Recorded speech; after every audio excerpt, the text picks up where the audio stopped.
আরে যে মারে না আগে সে মেরে দেয়, মুখে বলে না, আগে মার তারপর অন্য কথা। তোমার ঘুষকে মারে না, আগে মার না। আমরা চেয়েছিলাম তুমি মারো, আমরা চেয়েছিলাম মারো। যুদ্ধের আগে তুমি সারা ভারতবর্ষে সমস্ত অপোজিশনদের নিয়ে তুমি মিটিং করবে। আমরা তো বলেছিলাম আমরা আপনার সঙ্গে আছি, আমরা আপনার সঙ্গে আছি, আপনি করুন। পাকিস্তানের ওপর পাক অধিকৃত কাশ্মীর দখল করে নিন।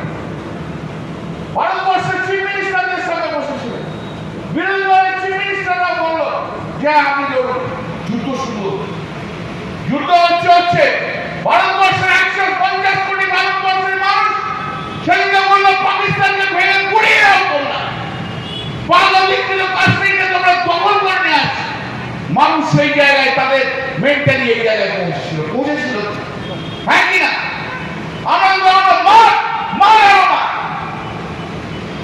পাকিস্তানকে পাক অধিকৃত কাশ্মীর ঘুরে নিয়ে চলে আসে। 85 রানে কেউ ডিক্লেয়ার করে বলুন তো, সেঞ্চুরি হতে চলেছে, 85 রান হয়ে গেছে, তখন আমরা কি মার ওভার বাউন্ডারি, মার মার সেঞ্চুরি কর। আর সেঞ্চুরি করার মুখে 85 রানে আমি আর খেলবো না বলে চলে গেছে।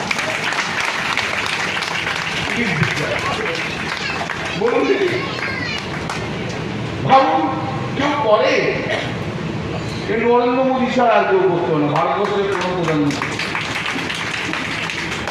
আবার আমেরিকার প্রেসিডেন্টের হয়, এক্স হ্যান্ডেলে পোস্ট করে দিল, বাস ভয় পেয়ে গেল। তারপরে বলছে না, পাকিস্তান থেকে আমাদের রিকোয়েস্ট করেছিল, এই করেছিল, হানা করেছিল। ঠিক আছে, আপনার কথা যদি সত্যি হয় তাহলে আমেরিকার প্রেসিডেন্টের কথা মিথ্যে, তাই তো? তাহলে আপনি এক্স হ্যান্ডেলে পোস্টিং করে আজও পর্যন্ত বললেন না কেন যে আমেরিকার প্রেসিডেন্ট ভুল করেছিল? ভুল কেন?